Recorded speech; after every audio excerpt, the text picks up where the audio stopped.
में एस्पायर 7 में average 160 to 190 FPS आ रहे हैं और टफ में 270 टू 290 FPS। तो रिसेंटली मैंने Lenovo LOQ versus Acer ALG का एक कंपैरिजन वीडियो बनाया था। उसमें एक कमेंट आया था कि ऐसा एक सेम वीडियो एस्पायर 7 के लिए भी चाहिए। तो मैंने बोला क्यों नहीं, क्योंकि वीडियो तो आप ही लोग के लिए बना रहा हूँ, तो जो आप लोग देखना चाहेंगे मैं वही वीडियो बनाऊंगा। तो इसलिए आज के इस वीडियो में मैं कंपैरिजन करने वाला हूँ Acer Aspire 7 versus Asus TUF A15 का। और मेरे बाकी कंपैरिजन वीडियोस की तरह ये भी शॉर्ट एंड सिंपल होने वाला है। तो अगर आप दोनों के बीच कंफ्यूज हो तो एट द एंड आप आराम से दोनों में से अपने लिए बेस्ट लैपटॉप डिसाइड कर पाओगे। सबसे पहले कनेक्टिविटी एंड पोर्ट से स्टार्ट करें तो Acer एस्पायर 7 मिलते हैं दो USB A पोर्ट्स, जिसमें से कि एक 3.2 वाला है और एक 2.0 वाला है। वहीं टफ में 3 USB A पोर्ट्स है और तीनों USB 3.2 वाले हैं। तो टफ में एक USB पोर्ट ज्यादा भी मिलता है और सारे लेटेस्ट जनरेशन वाले हैं, और टाइप सी पोर्ट एक ही मिलता है 3.2 वाला। वहीं एस्पायर 7 में दो टाइप सी पोर्ट्स मिलते हैं और दोनों 3.2 वाले हैं, लेकिन ये केवल डेटा ट्रांसफर सपोर्ट करता है। इससे आप लैपटॉप को चार्ज भी नहीं कर सकते और डिस्प्ले आउट भी नहीं ले सकते हो। वहीं टफ का type C port power delivery और डिस्प्ले आउट दोनों सपोर्ट करता है। साथ ही में एस्पायर 7 में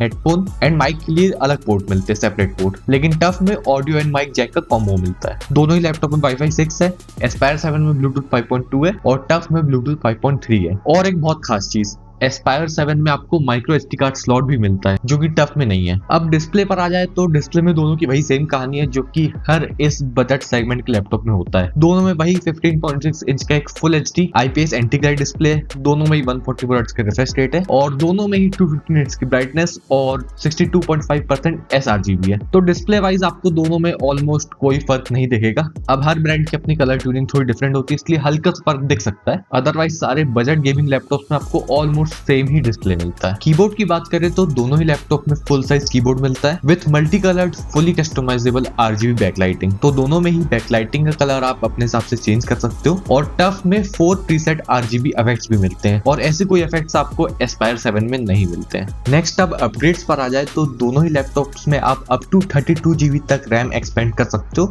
दोनों में ही रैम के 2 स्लॉट मिलते हैं, जिसमें से कि एक ऑक्यूपाइड ऑलरेडी और एक स्लॉट एम्प्टी है। और दोनों ही लैपटॉप्स में आप SSD भी अप टू 2 TB तक अपग्रेड कर सकते हो। दोनों में ही 2 स्लॉट है, एक ऑक्यूपाइड और एक एम्प्टी है, यानी कि 1 TB पर स्लॉट। अब सबसे मेन चीज यानी कि परफॉर्मेंस पर आ जाते हैं तो एस्पायर 7 में मिलता है i5 13420H। ये 8 कोर्स प्लस 12 थ्रेड्स का CPU है। इसमें 4 performance course plus 4 efficient course है। टफ में मिलता है Ryzen 7 7435HS। ये 8 कोर्स प्लस 16 थ्रेड्स वाला CPU है और इसमें सारे परफॉर्मेंस कोर्स है। ये एफिशिएंट कोर्स वाला सिस्टम बस इंटेल में होता है, AMD में नहीं। तो हाँ, आप बिल्कुल सही समझ रहे हो, टफ का CPU यहाँ पर एस्पायर 7 से बेटर है, क्योंकि यहाँ पर थ्रेड्स भी ज्यादा मिलते हैं और सारे परफॉर्मेंस कोर्स तो है ही। GPU पर आ जाए तो दोनों में ही RTX 2050 मिलता है, लेकिन एस्पायर 7 में 55 वॉट्स की TGP है और टफ में 70 वॉट्स की। TGP में डिफरेंस आपको बड़ा दिख रहा होगा, लेकिन अभी मैं आपको गेमिंग परफॉर्मेंस दिखाऊंगा, उसमें डिफरेंस इतना बड़ा नहीं रहेगा, क्योंकि मोस्ट ऑफ द गेम्स इतनी TGP पुश ही नहीं कर पाते हैं। वो अराउंड 50 टू 60 वॉट्स की TGP तक ही पुश कर पाते हैं। तो हाँ, बाकी TGP टफ की ज्यादा है, तो जो गेम्स पुश कर पाते हैं उन गेम्स में गेमिंग परफॉर्मेंस टफ में बेटर मिलेगी। साथ में एस्पायर 7 में जनरेशन 3 वाली SSD मिलती है, लेकिन टफ में जनरेशन 4 वाली SSD मिलती है। अब जनरेशन 4 मतलब better read and right speed, generally तो यही होता है, पर टफ के केस में ऐसा नहीं है। यहाँ पर आप देखो तो एस्पायर 7 की रीड एंड राइट स्पीड थोड़ी सी ज्यादा है एज कम्पेयर टू टफ। अब नॉर्मली तो ऐसा होता नहीं है, लेकिन बजट सेगमेंट के लैपटॉप्स में ऐसा होना थोड़ा नॉर्मल है, क्योंकि बजट सेगमेंट में जब कोई ब्रांड अपने लैपटॉप में जनरेशन 4 वाली SSD देता है, कॉस्ट कटिंग की वजह से ये बहुत कम चांस होता है कि उसमें आपको फुल फ्लेजेड जनरेशन 4 वाली रीड एंड राइट स्पीड मिले। बाकी एस्पायर 7 में वही DDR4 3200 मेगाहर्ट्ज की रैम मिलती है, लेकिन वही टफ में लेटेस्ट DDR5 4800 मेगाहर्ट्ज की रैम मिलती है। वैसे ये जो Ryzen 7 7435HS है ना, ये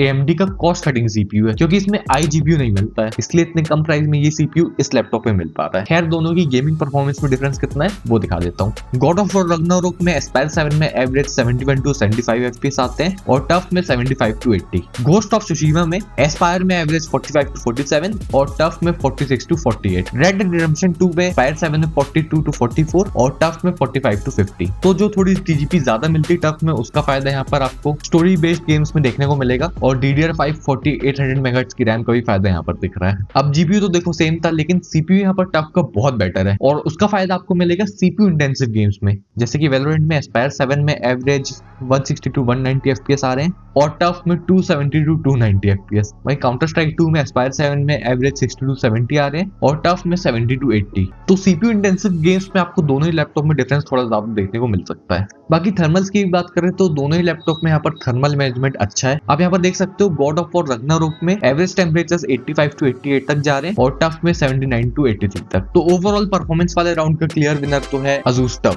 अब बैटरी पर आ जाए तो एस्पायर 7 में आपको मिलती है 54 वॉट आवर्स की बैटरी, जो कि आपको ऑन एवरेज 3.5 आवर्स तक का बैकअप दे देगी ऑन नॉर्मल यूज। वहीं टफ में मिलती है 48 वॉट आवर्स की बैटरी, जो कि आपको ऑन एवरेज जस्ट 1 आवर का बैकअप दे देगी ऑन नॉर्मल यूसेज। अब दोनों ही लैपटॉप की बैटरी कैपेसिटी में इतना फर्क तो है नहीं, तो फिर ये एवरेज बैटरी बैकअप में इतना डिफरेंस क्यों आ रहा है? तो असल में टफ A15 में जो CPU है ना Ryzen 7 7435HS, इसमें iGPU नहीं है। तो लैपटॉप का डिस्प्ले पूरे टाइम डेडिकेटेड GPU पे ही चलता है, जिस वजह से पावर कंजम्पशन इसमें ज्यादा होता है इवन ऑन नॉर्मल यूसेज। और एस्पायर 7 की CPU में आपको iGPU मिलता है, तो इसलिए उसमें अगर आप कोई हैवी काम नहीं कर रहे हो तो आपका लैपटॉप iGPU यूज कर रहा है। लेकिन टफ के केस में आप कुछ भी कर रहे हो, भले ही कुछ लाइट वर्क कर रहे हो या कुछ हैवी टास्क कर रहे हो, हमेशा आपका डेडिकेटेड GPU ही यूज हो रहा है। इस वजह से इसमें बैटरी बैकअप इतना कम है। इवन ऐसा मुझे मेरे एक सब्सक्राइबर ने बताया था इंस्टाग्राम पे DM करके। साथ में एस्पायर 7 में 120 वॉट्स का पावर अडेप्टर मिलता है और टफ में 180 वॉट्स का। एस्पायर 7 में 120 वॉट्स का इसलिए क्योंकि एस्पायर 7 थोड़ा एक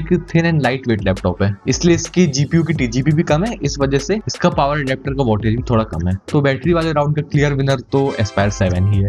अब एट लास्ट कंक्लूजन पर आ जाए तो सभी को देखकर समझ में आ गया होगा कि यहाँ पर क्लियर विनर है Asus TUF A15। लेकिन कुछ लोगों को ये भी लग रहा होगा कि भले ही TUF A15 थोड़ा बेटर है, लेकिन एस्पायर 7 का प्राइस भी तो कम है ना, तो इस हिसाब से तो एस्पायर 7 ज्यादा वैल्यू फॉर मनी भी हुआ। तो हाँ, टेक्निकली दोनों के प्राइस में ₹3000 डिफरेंस तो है, लेकिन एक्चुअली में डिफरेंस नहीं है, क्योंकि आप यहाँ पर देखो तो 52,899 के प्राइस में यहाँ पर एस्पायर 7 का 8GB रैम वाला वेरिएंट मिल रहा है, वहीं 55,990 के प्राइस में TUF का यहाँ पर 16GB रैम वाला वेरिएंट मिल रहा है। तो अगर आप एस्पायर 7 की रैम अपग्रेड करोगे तो on average 8GB RAM 2500 rupees की आएगी। तो यानी कि लगभग दोनों का प्राइस उतना ही पड़ जाएगा, क्योंकि 8GB रैम में तो कोई भी गेमिंग लैपटॉप यूज करेगा नहीं, 16GB रैम तो कराना ही है। तो इस हिसाब से भी आप देखो तो यहाँ पर टफ ज्यादा वैल्यू फॉर मनी है। तो हाँ, मैं आपको बिल्कुल रिकमेंड करूंगा कि दोनों में से अगर आप कंफ्यूज हो तो TUF A15 ही लो। TUF A15 ज्यादा बेटर है। बस एस्पायर 7 लेने के यहाँ पर दो ही रीजन है। सबसे पहला बैटरी बैकअप, क्योंकि TUF A15 में तो बैटरी बैकअप बिल्कुल खत्म सा मिलता है, वहीं एस्पायर 7 में आपको बैटरी बैकअप थोड़ा अच्छा मिल जाएगा। और दूसरी चीज, एस्पायर 7 थोड़ा थिन एंड लाइट भी है as compare to TUF A15। तो एस्पायर 7 मेनली उनको टारगेट करता है जिनको की अपने गेमिंग और प्रोफेशनल यूज के लिए एक लैपटॉप चाहिए, वहीं TUF उनको टारगेट करता है जिनको की ओवरऑल एक अच्छा लैपटॉप चाहिए और बैटरी बैकअप के साथ आप थोड़ा कॉम्प्रोमाइज कर सकते हो। तो इसी वजह से इस कंपेरिजन का ओवरऑल विनर है TUF A15। और आज की वीडियो में बस इतना ही रखते हैं। ऐसी किसी और लैपटॉप्स के बीच आपको कंपैरिजन वीडियो देखना हो तो जरूर से मुझे कमेंट सेक्शन में बता देना, मैं आपके लिए वो लेकर आ जाऊंगा। तब तक के लिए वीडियो को लाइक करें, शेयर करें और चैनल सब्सक्राइब जरूर करें।